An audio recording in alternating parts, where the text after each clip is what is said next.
오늘 말씀의 제목은 육신의 만족을 추구한 결과입니다. 자, 바울이 아그리빠와 버니게 또 베스도 총독 앞에서 재판을 받았어요. 그래서 마지막 변론을 끝으로 결론이 나기를 이제 로마로 바울을 보내겠다는 것입니다. 그래서 바울이 이제 로마를 향하여 떠나게 돼요. 그래서 사도행전이 27장 그리고 28장 2장 남았는데 이 27장과 28장은 그 로마를 향한 여정에서 일어난 일들을 이제 기록을 한 것입니다. 이 바울을 이제 앞송해서 이끌고 가는 인솔자가 백부장 율리오라는 사람이죠. 1절에 나오는 이 율리오가 이제 바울을 이끌고 배에 올랐습니다. 27장 37절에 의하면 배에 오른 인원이 모두 276명이라고 합니다. 276명이라는 사람들은 뭐 죄수들이 바울뿐만 아니라 또 여러 명이 또 있었을 수도 있었을 것이고, 또 함께 호위하는 군사들이 있었을 것이고, 또 선원들, 그리고 상인들과 그들의 가족들, 이제 이런 사람들이 이제 구성이 되어져 있는 겁니다. 당시 배는 물론 무슨 뭐 기름이나 이렇게 가는 기름으로 움직이는 배가 아니죠. 모터가 있는 배가 아닙니다. 바람으로 이제 이동하던 풍력선이죠. 그래서 바람이 순풍이 부느냐 역풍이 부느냐에 따라서 여행 시간이 많이 달라지는 것입니다. 더구나 이게 나무로 만든 목선이기 때문에 쉽게 모래톱이나 뭐 암초에 걸리면 부서지고 파손되는 그런 위험성도 있습니다. 4절에 보면 맞바람을 피하여 라는 표현이 나오고 7절에는 풍세가 덜 허락하지 않는다라는 표현을 봐서 이 당시 배로 여행하는 것이 얼마나 어려웠던가를 우리가 알게 됩니다. 그래서 아마 그들의 예상보다 훨씬 더 시간이 더 많이 걸렸을 거예요. 그리고 1차 목적지였던 이제 8절에 미항까지 오는 길도 만만치 않았습니다. 8절에 미항이 나오는데 미항은 말 그대로 아름다운 항구를 말하는데, 이 아름다운이라는 말이 이 항구가 그렇게 막 좋은 항구가 아니거든요. 그래서 좋지 않아요. 좋지 않은 특성 때문에 조롱하는 의미로 미항이라고 불렸던 것 같아요. 왜냐하면 이 항구는 굉장히 작은 간이 항구입니다. 그래서 그 주변에는 상권이 별로 발달하지 않아요. 보통 고린도나 이런 이제 항구 도시들은 굉장히 상권이 발달하고 거기 뭐 여행객들을 위한 여러 가지 편의 장소들, 뭐 숙박업소들, 음식점들 이런 것들이 번창하는 곳인데 이 미항은 그렇지가 않았다는 것입니다. 그래서 배를 타고 여행하는 사람들이 오래도록 머물 만한 곳이 못 돼요. 그래서 이 지금 276명 배에 탄 사람들이 이곳에서는 그냥 잠깐만 쉬었다가 다시 지금 출발하려고 하는 거예요. 자, 그때 바울이 말을 시작했다 그래요. 9절 말씀 보니까 바울이 사실 그는 1차, 2차, 3차 전도 여행을 다니면서 오랜 그런 여행 경험, 배를 타고 다닌 여행의 경험이 많기 때문에 지금 이 시절에는 배로 여행하는 것이 위험이 많았다는 것을 알고 있는 사람입니다. 그래서 바울의 그 말은 여기 지금 미항에 도착했으니까 여기서 머물자라는 거예요. 9절에 보면 금식하는 절기가 이미 지났다라는 것은 오늘날 우리 이 지금 절기로 말하면 9월과 10월 정도 돼요. 근데 이들이 있는 지역이 지중해 연안이잖아요. 이 지중해 연안은 여름은 굉장히 짧아서 바로 여름에서 겨울로 이어진다고 해요. 그리고 겨울에는 보통 바람도 많이 불고 풍랑도 거세어서 여행하기가 적합하지 않았다고 합니다. 그래서 어디에 정박하든지 간에 거기서 항상 겨울을 지내고 그 다음에 여행을 계속하는 것이 일반적이었대요.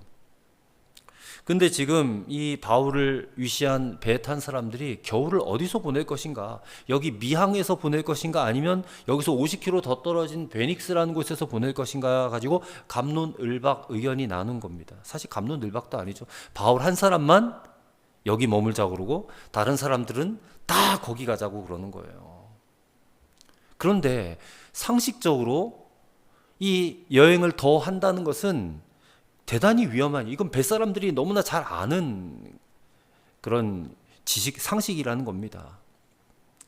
그렇기 때문에 바울이 본인이 죄수의 신분임에도 불구하고 그 사실을 일깨워주기 위해서 먼저 얘기를 하는 거예요. 뱃사람들이 다 알면서 왜 침묵하느냐. 지금 여행하기 어려운 때, 위험한 때라는 거 당신들이 더 잘 알지 않느냐.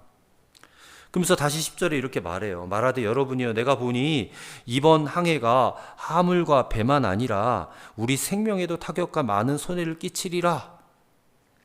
당신들도 다 아는 얘기다라는 거예요. 그런데 선장을 비롯한 대다수의 사람들의 생각이 바울과 달랐다는 거예요. 자, 여기서 조금만 더 항해하면 한 50km만 더 가면 뭐 오늘날 50km면 뭐 진짜 몇 시간이면 가는 거리긴 하지만 뭐 이제 바람으로 움직이는 배니까 하루 정도 이제 항해를 하면 갈 수 있는 거리. 거기 가면 베닉스라고 하는 더 좋은 항구가 나온다는 거예요.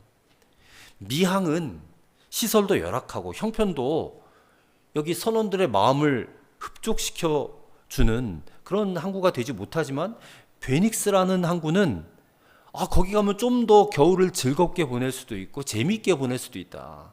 마음껏 향락도 누리고 육신의 만족을 채울 수 있는 그런 항구가 베닉스다. 그래서 미항 여기는 있으려면 당신이나 있으시오. 우리는 가겠습니다. 뭐 그렇게 마음속에 그랬겠죠. 네, 뭐 바울을 내두고 갈 수는 없으니까. 그래서 바울의 말은 그냥 무시해버리고 그냥 베닉스로 다 가자고 의견 일치를 본 것입니다. 자, 우리는 이 선장과 또 선원들이요, 겨울을 좀 더 큰 항구에서 즐겁게 보내고 싶다라고 하는 생각 때문에 이게 이성적 판단력을 잃어버렸다는 것을 발견하게 돼요. 미항은 불편하지만 베닉스는 편하다. 그래서 위험을 무릅쓰고 위험이 있다는 거 뻔히 알면서도 위험을 무릅쓰고 항해를 시도를 하는 거예요. 우리 배가 꼭 뭐 풍랑을 만난다, 위험을 만난다 그런 보장도 없지 않느냐. 뭐 그냥 가도 혹시 풍랑이 우리를 비껴갈 수도 있는 거고 그런 어떤 아니라는 생각을 가지고 지금 가는 거예요. 이게 지금 유혹에 이끌리는 겁니다. 유혹에. 그리고 지금 이 안건의 최종 결정권자가 거기 타고 있잖아요. 누굽니까? 백부장 율리오예요. 율리오. 이 율리오의 입장은 또 어떤가? 일단은 이 뱃사람들, 전문가인 선장과 선원들이 베닉스로 가자고 말해요. 전문가들이 가자고 그러니까 이 백부장도 사실 이 조그만 미항에서는 겨울을 보내기가 좀 싫은데 하는 그런 마음이 있었을 거예요.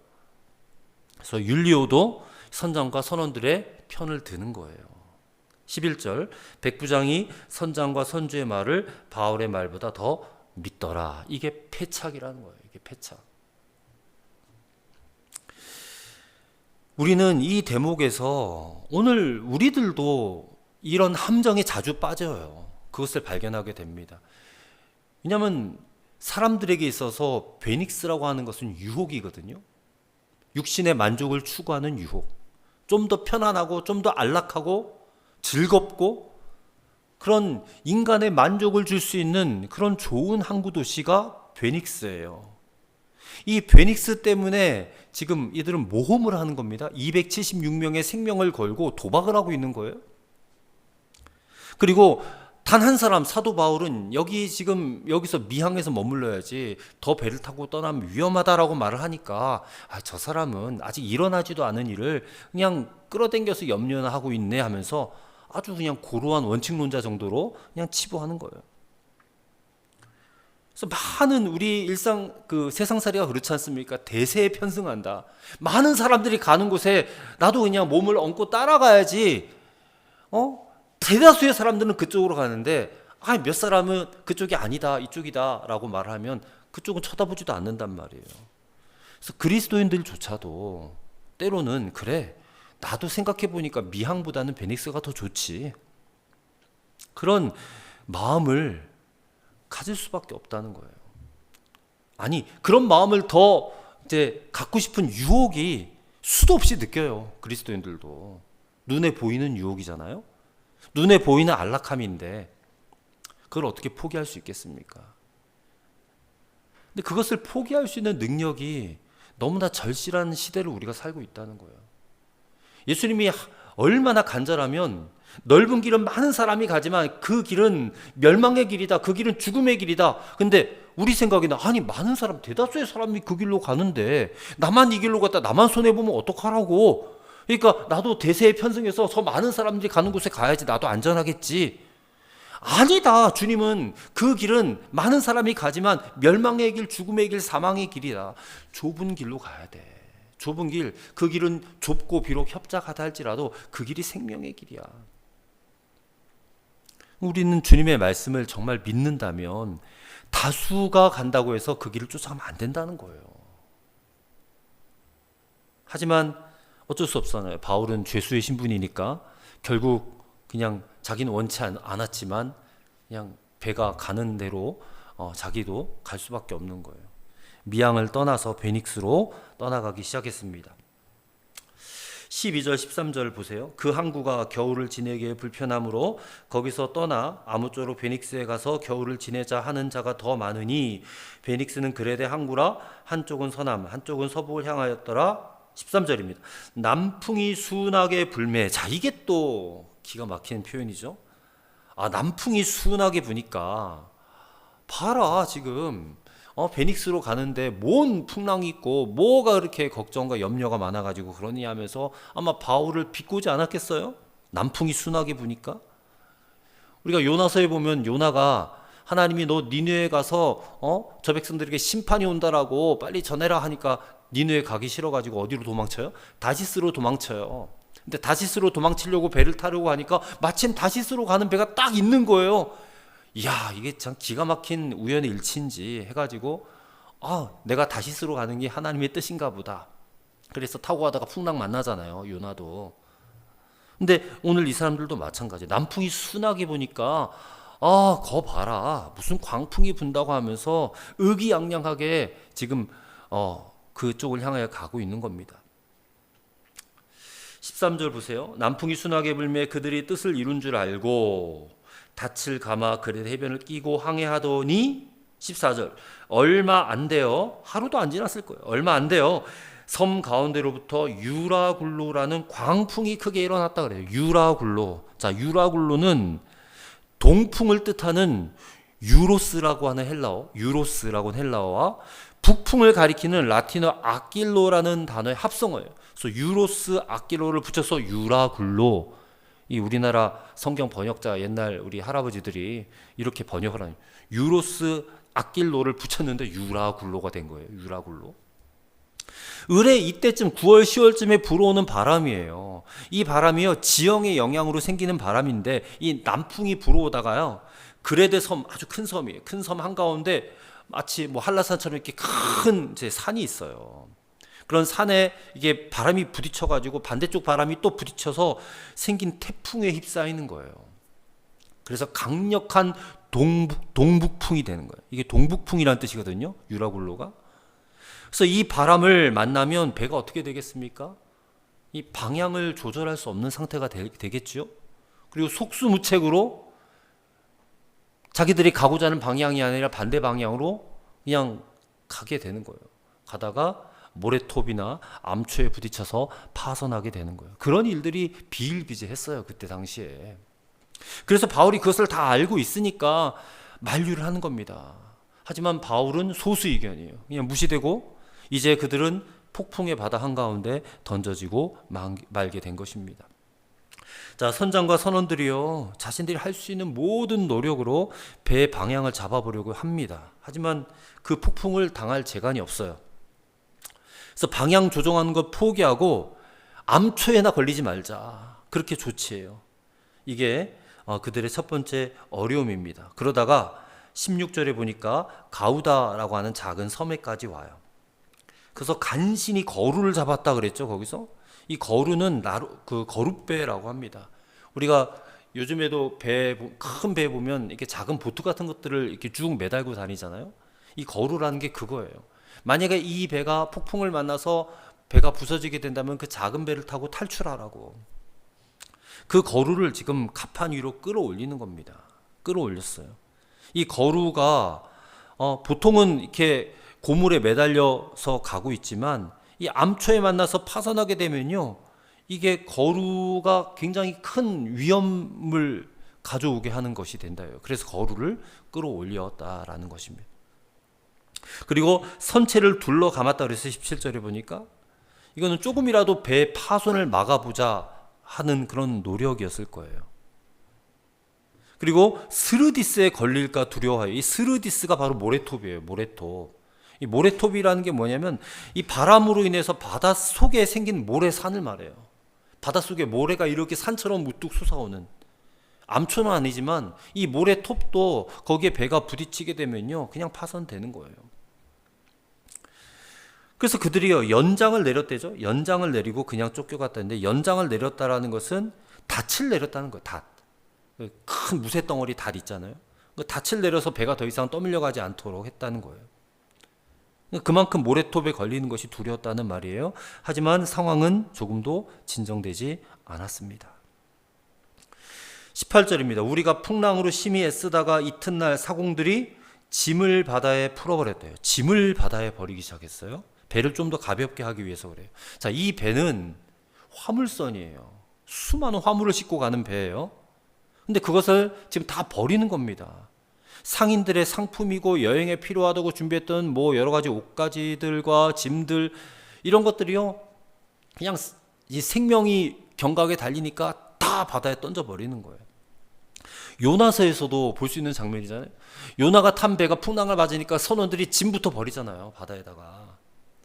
왜 그렇습니까? 목숨이 위태해지니까 이따위 짐들이 뭐가 중요해? 내 생명이 훨씬 더 중요하지. 내 생명 살기 위해서는 짐을 그냥 다 버리는 거예요. 이 배는요 사람들이 안 쓰고 안 먹고 장사하려고 모아서 그 짐들을 다 싸들고 와가지고 온 사람들도 있었을 거예요. 어떻게 보면 자신의 전 재산이 거기에 있을 수도 있을 거예요. 그런데 순간적인 그런 육신의 만족, 그것을 위해서 욕심 부리다가 자신들이 가진 모든 것을 지금 다 바다에 버릴 수밖에 없게 된 거예요.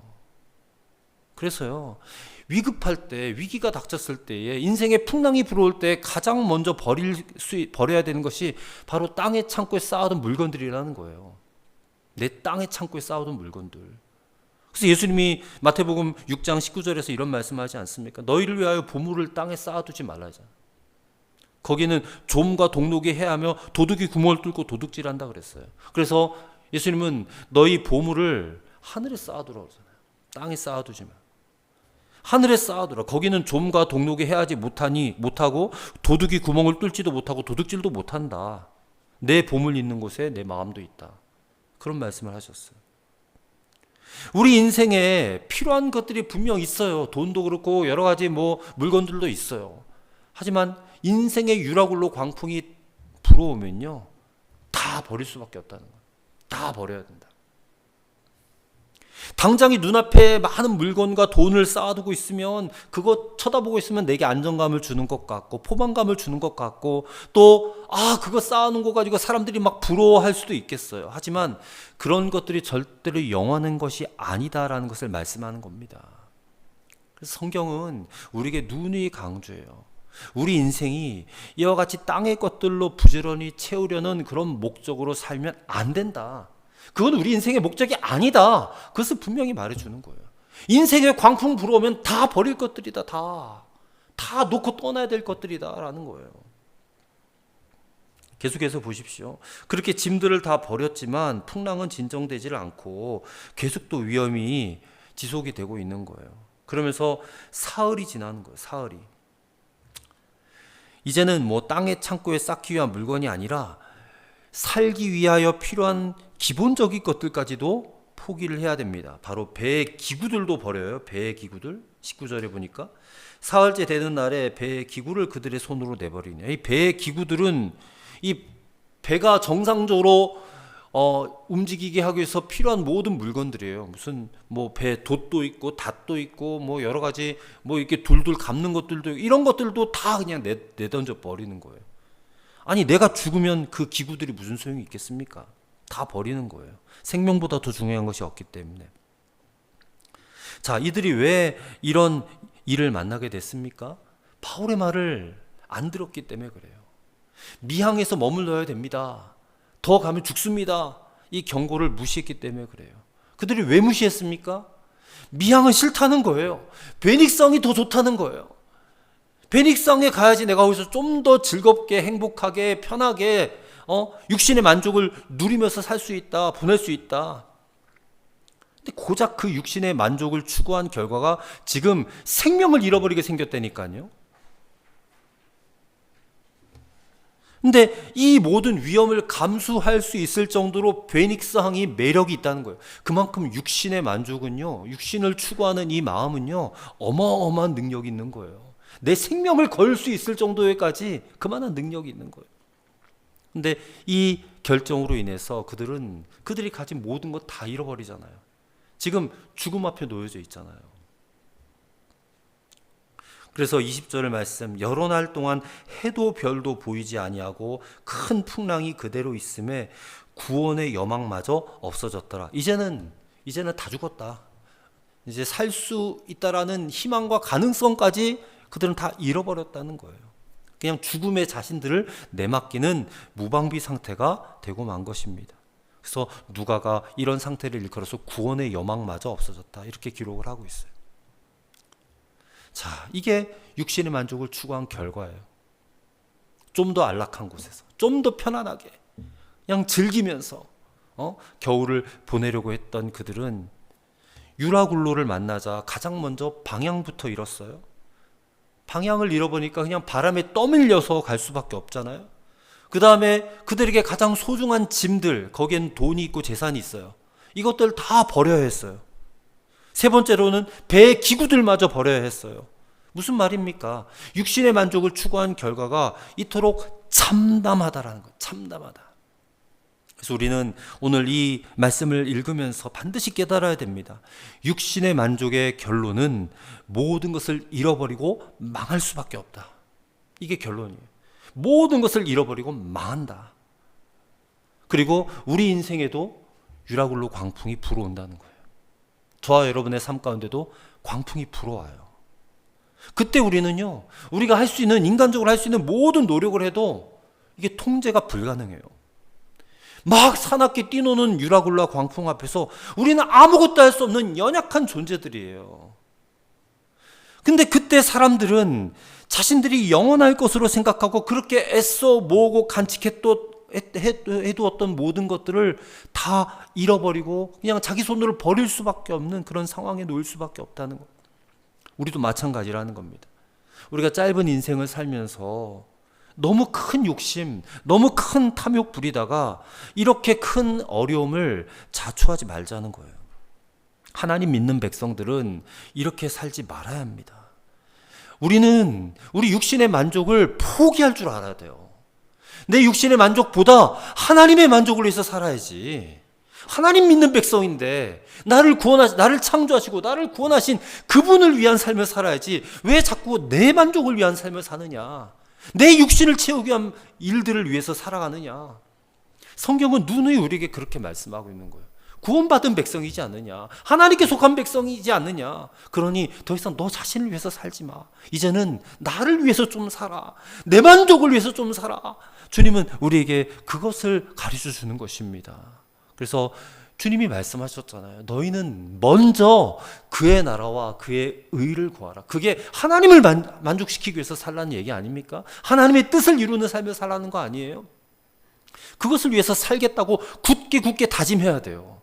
왜냐하면 우리는 너무너무 연약하고 언제 또 이렇게 틀어질 수도 있는 그런 연약한 심정을 가진 사람들이기 때문에 끊임없이 결단하고 자신을 쳐서 복종시켜야 돼요, 말씀에. 그러지 않고서는 순간 그냥 틀어져가지고 그냥 내 만족 추구하는 쪽으로 나도 모르게 떠밀려 가요. 그러다가 망하는 겁니다. 그러다가 그냥 한번 구원받았다고 그 구원이 영원히 지속될 것이라고 생각해서는 안 돼요. 구원 잃어버릴 수 있어요. 우리가 잘못 판단하고 잘못 생각하면 잃어버릴 수도 있다는 거예요.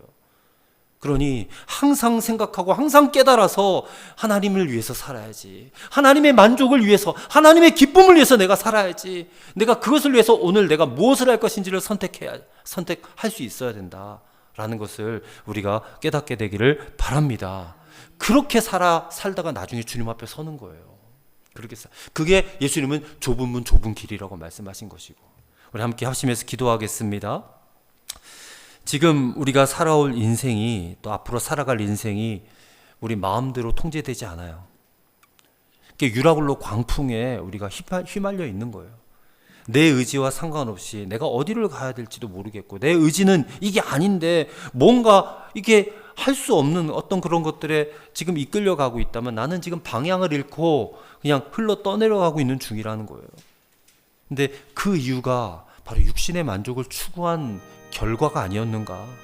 그것을 다시 한번 깨닫고, 주님, 내가 육신의 만족을 지금까지 추구해 왔다면 이제는 그거 끊어버리고 내가 소중히 여기고 내가 아껴왔던 모든 것들 다 잃어버리고 결국 생명을 잃어버리고 망할 수밖에 없다는 사실을 이제는 깨닫기를 원합니다.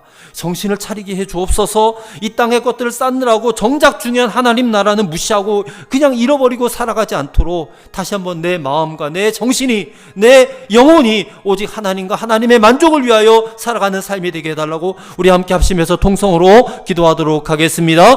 하나님 아버지, 오늘도 우리에게 하나님이 경고와 같은 말씀들, 우리의 이 영혼을 일깨우고 우리의 정신 상태를 다시 한번 깨우치게 하는 그런 말씀을 허락해 주심을 감사합니다. 주님, 내 의지와 상관없이 내가 지금 어디론가 떠밀려 가고 있는 것은 아닙니까? 유라굴라 광풍에 휩싸여서 내 의지, 또 내가 바라고 추구하던 모든 것들 다 내던져버리고 다 잃어버리고 이제는 하나님 정말로 구원의 여망마저 사라져버리는 그런 상황은 아닙니까? 주님, 이렇게 육신의 만족의 결과가 무엇인지, 얼마나 무서운 것인지, 얼마나 참담한 것인지를 분명히 깨닫게 하여 주옵소서. 이것이 내 일이 아니다라고, 나랑 상관없는 말씀이라고 여기지 않게 하옵소서. 이것이 나에게도 일어날 수 있는 일이고 이미 나에게 일어났을 수도 있는 그런 일이라는 것을 알게 하옵소서. 그래서 결국 육신의 만족을 추구하다가 그 결과는 나중에는 내가 가진 모든 것, 내가 소중히 여기던 모든 것들 다 잃어버리고 결국 생명을 잃고 망할 수밖에 없다는 사실을 깨닫고 정신 바짝 차리고